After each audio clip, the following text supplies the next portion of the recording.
Hello, everybody. Thank you for joining me once more.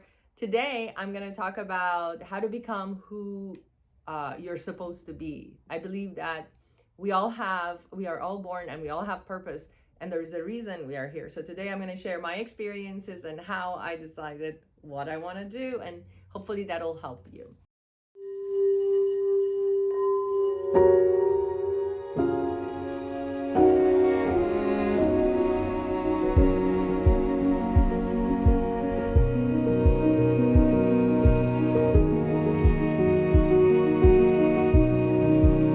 Here's Anahita, and I help people connect to universal energy. I'm very intuitive, so hopefully I can help you do that. The reason I made this video, this is a very dear topic to me because I'm a little older than maybe some of you out there, and it took me a long time to follow my bliss and follow what my heart desired. And tip number one I'm gonna tell you is decide who you want to be. So that's the hardest part. It takes a while to decide who you want to be, especially if you were raised with families who suggested that you be a certain way or you become a certain thing or follow this career or that. We kind of lose track of who we wanted to be as a child. I knew when I was 5 years old that I wanted to be a writer and I wanted to travel. And meanwhile, at that time, I was a little girl in Iran. So I ideally, it was a wonderful family that I grew up in. My family really loved me and supported me. However, they were a family of workers, and they didn't.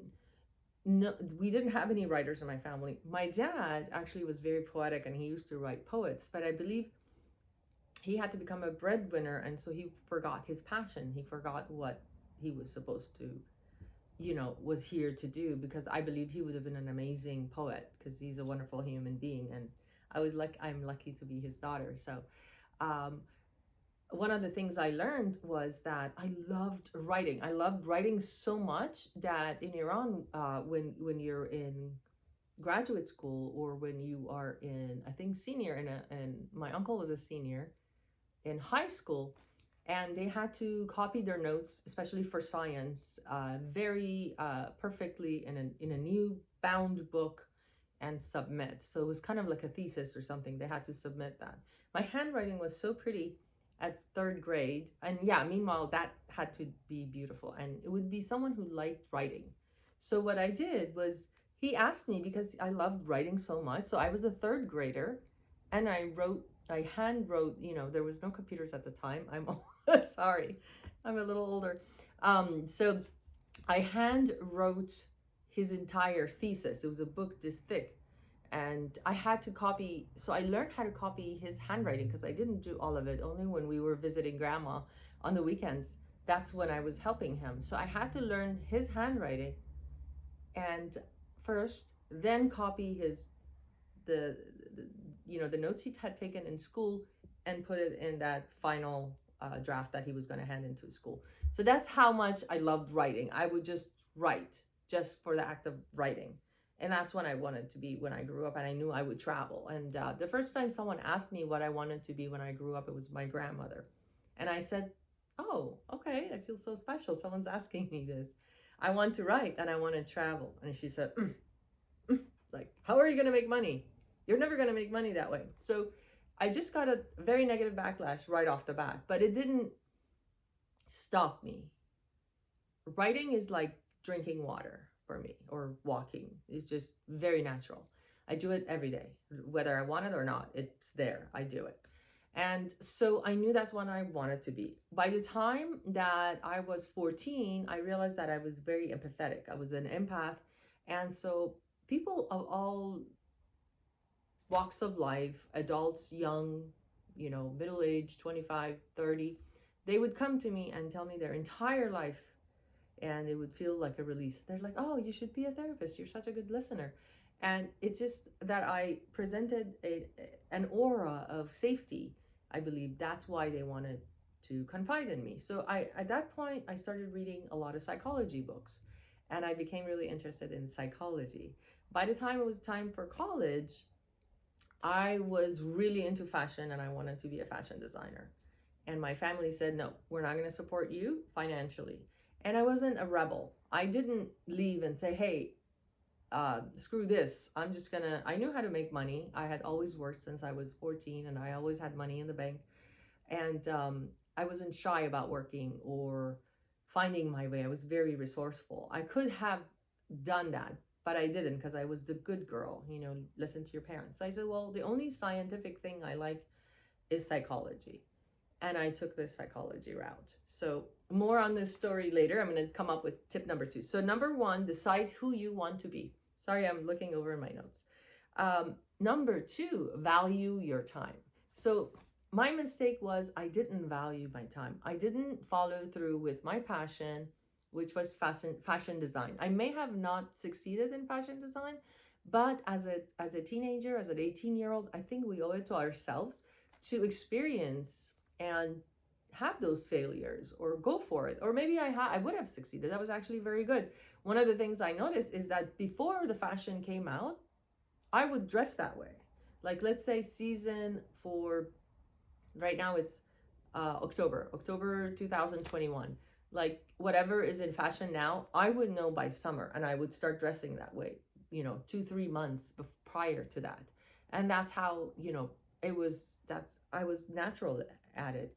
And people would copy me in high school or even in college. One of my really good friends one day pulled me aside after college and said, remember the library, we would all meet and gather and do our work? And I said, yeah. She said, one of the highlights of my day was watching you walk in. You would walk in with such beautiful clothing and such great fashion. I just loved watching you. And I was like, such an amazing compliment. I never forgot that compliment because I didn't dress for people. I dressed for me. I loved a certain look and I followed whatever my intuition said, and this is why I'm making these videos, because I'm very intuitive when it comes to different parts of life, and I want to help you out there uh, connect to your intuitive nature, because I believe we all have it. We all have it. It's just been deciphered.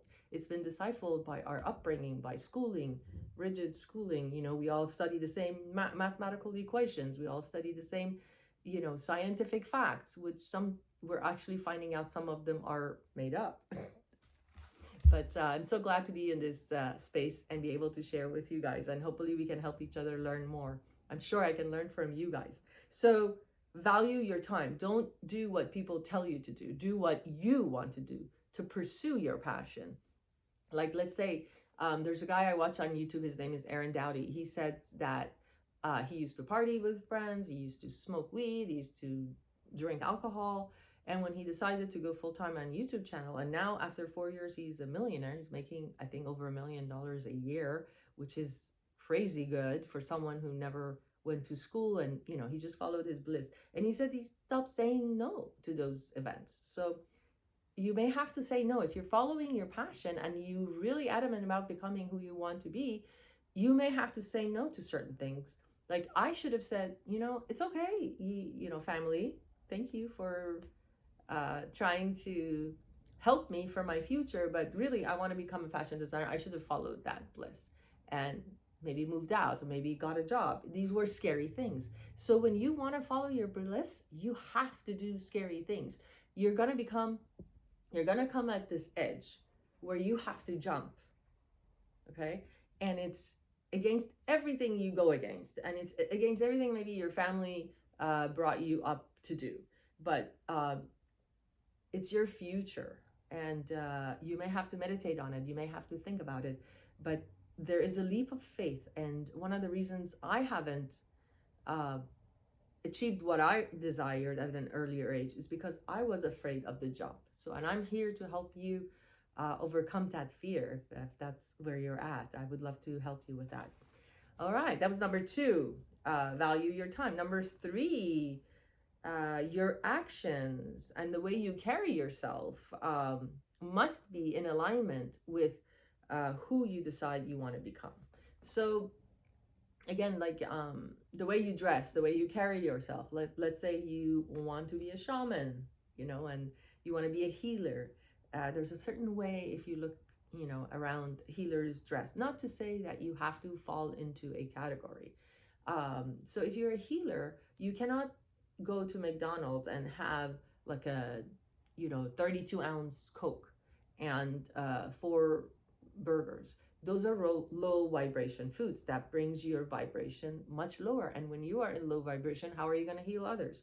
So if you are a healer, you have to learn about plants, animals, and how they affect you, flowers, and crystals, and how it affects you and increases your vibration. When you are high vibe, you have to protect yourself. I have studied Reiki healing. So one of the things we do every morning as Reiki healers, we have to wake up with the intention of protection. There's a protection that we do. I picture white light. You guys can do this at home. Coming through my crown, like it's universal energy pouring into my crown, going through my body, my heart, all my chakras, going down from my feet like roots, as if my feet are growing roots, and they are going into the ground. That's called grounding, and to the center of the earth. And then I picture healing energy coming up from the ground, from the earth, really up like a, and it's kind of like a beautiful fog. And then I imagine it bursting into the universe and sending healing energy to myself, to my home, and everyone around me. First I imagine where I live, then I imagine all the way around the world, to Russia, China, Middle East, Europe, all over, even to the oceans. I picture everybody healing and loving energy. And then what you do is you put yourself in a imaginary bubble, in a bubble, and you zip it. So, and then you say, only love in, only love out. That's how I protect myself energetically as a Reiki healer. And when you protect yourself, then when you are around low vibe or energy vampires, they cannot tap into you. This is something amazing that you can do even if you're an empath. If you're an empath, you got to protect your energy. You cannot. One of the things I learned as a kid who was a very empathetic is that I would feel really drained and really tired after people left, because it was about me. They would come around and tell me exactly what they wanted, but never asked me what I needed or what I wanted. They walk away and get what they need. And that was the relationship, and I had several relationships that way, um, that were that way. Let me see. You could see my crystal and I like girly things, so I've got my new lamp, my crystal, smoky topaz. I don't know, something about smoky topaz. I love smoky topaz for some reason ever since I was really young, and I think it's a healing stone. So here it is.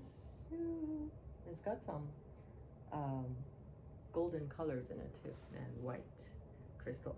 All right, number 5, follow your bliss. Don't listen to naysayers. Yes, that's my number 5 on the final one. I do have a bonus one at the end. I always do a bonus when it comes up. So if I decide it's 5 and then there's a bonus one, then I talk about that. So, all right, follow your bliss. This story you guys want to hear.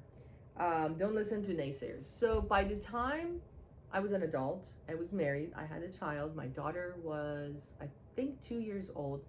I decided, I was a stay-home mom. I decided to take care of my daughter. Having psychology background, I knew that the first 5 years of a child's life is very important. So I decided, all right, we could buy a smaller house. We don't need to buy so many extravagant things for the beginning until, I can be home with my daughter. So that was the biggest gift to me that I had. Some of the best times of my life was those 5 years being home with my daughter, because we did a lot of fun things. She's amazing. Anywho, when she was 2, I found a sitter for a couple hours, and I found a class at UCLA. UCLA Extension had these classes, and I could take a course in the morning, just 1 day a week for 2-3 hours. And it was a writing course in screenwriting. I was in the film business for a while, doing just working in the backgrounds. I did set design, I did acting for a little bit. So I thought, why not do the writing? I was already at night, my daughter would go to bed at 7. She was an early riser. She would wake up at 5:30. I don't know why. And then she'd go to bed at 7. She'd be knocked out by 7. So I had all this time in the evening. So I started writing since my pregnancy, throughout the first 2 years, and I was already getting a master's in writing. So I thought, you know what, I don't have the right tools, I need to learn. So I went to UCLA Extension. I had a sitter for her for, the couple hours that I was gone. And then I'd come home, and the more I learned that I don't know anything. You know, this is difficult. This is not easy. This is a new language. I need to learn it. I had to learn Final Draft, which is I didn't have access to it, so I did the script format, but just on my regular, MS DOS, in a Word document. But in the form, I would organize it in the format of a script when I was writing. And there I met a really good friend that we later, she told me I should, if I want my master's, I should go to Pepperdine to get a master's in screenwriting. And that's what I did. So that's how it happened. We would sit in the front of class and make fun of everybody behind us, which was ridiculous because everybody knew what we were doing. It was just a friendly, loving environment, and the other people didn't mind it. They loved us, but we were just the crazy girls sitting in front and just causing havoc. And she was the one who had taken classes at Pepperdine, and she suggested that. So I finally decided I wanted to go to Pepperdine, but it was too late. The application forms had been sent out, and so I had to go for the following year. And so I decided telling then my ex-husband, or at the time he was my husband, I said, I want to do that. And he was okay with it at first. Then I told my family and friends. When I told my family and friends, and even I think over time, my ex-husband, they all acted as if I was going to hurt myself, as if I was saying, oh, I'm about to kill myself, or I'm about to murder the entire town. Something ridiculous. Like, the backlash that I got from people was so hurtful, and yeah, that it made me so depressed, and it made me feel so horrible that I almost gave up, but I didn't, because at that time, by then I was, I was 30, I believe. I was 30, and I was like, this is ridiculous. I'm not trying to do anything wrong. I'm just following my bliss. And I realized how much pain, how much people have about their dreams that was stifled. So if their dream was stifled, they were trying to stifle my dream. And then what it did, I turned it around. I gave myself the energy to, so every time, so this is what I decided. This is the secret. You guys, you have to do this. I decided every time I would get a negative backlash, I would turn it into a positive, and I would want to become, it would give me so much energy that it would make me even rise up to the top. It would make me do my best. And it became fuel. And I loved it. Every time someone gave me they would give me some bad energy or tell me that I was wrong, that I was gonna fail. Who are you? You're Iranian. You were not born here. English is not your second language. These are the things people would tell me. What makes you think Pepperdine only takes 10 to 12 people? What makes you think you're going to get in? So those are the things I was hearing from people who loved me. Oh, English is your second language. How dare you? Who do you think you are? And these were like family, friends. And for a while, it really hurt me. But then I decided that it was fuel. Every time I would get a negative backlash or a negative comment, deep down, I was smiling. I was like, yes, it feels great. If something is that strong, if you want to do something and there's so much momentum behind it, and let's say you want to be an astronaut, or you want to be a shaman, or I know I use that again. You want to be a doctor or a lawyer, or you want to drive a school bus because you love children. That's your passion. You love the screaming in the background. I don't know. Or you want to you want to work for the city, you like government jobs, anything you want to do, follow your bliss and follow your passion, and use the naysayers' comments as fuel that will drive you up, shoot you to the sky like that, just use it as fuel. It's amazing. You can transmute. I was actually reading Think and Grow Rich at the time. So I learned about transmutation of energy. So I did that. I said, okay, I can transmute this energy and use it as positive energy for me to go forward. And guess what? 8 months before, and I had no clue. I didn't have Final Draft again. And I think I had a Microsoft type computer. I didn't have an Apple. And Final Draft works better. It's the script writing software. It works way better on Apple than it does on. So that's what I was told. And Apple computer was expensive, but at the time was $2,000, and I had to buy all of that. And so guess what happened? 8 months before I was about to submit my script, we had to write a 25-page script, and we had to write send in a couple of different types of writing, and why we wanted to go to Pepperdine, why I wanted to become a screenwriter. All of that had to be done. And so I had to start, and with having a child, it would be slow. So guess what? 8 months before I applied to Pepperdine, a couple moved next door. Okay. And they befriended me. They were American, but they were like, "Oh, we love your culture." Apparently, one of them, their parent was married to the second marriage was to an Iranian person, and they knew a lot about the culture. They really became good friends with us, and I found out they were both screenwriters. So I'm like, "Oh, interesting." And the rest is history. They helped me learn Final Draft. They helped me with my first computer, picking out and choosing and figuring out how to write. And then I would write the characters, and I would send it to them for help, for corrections. I could ask them for help on character. They really helped me with what it means to create a character from scratch and build it up.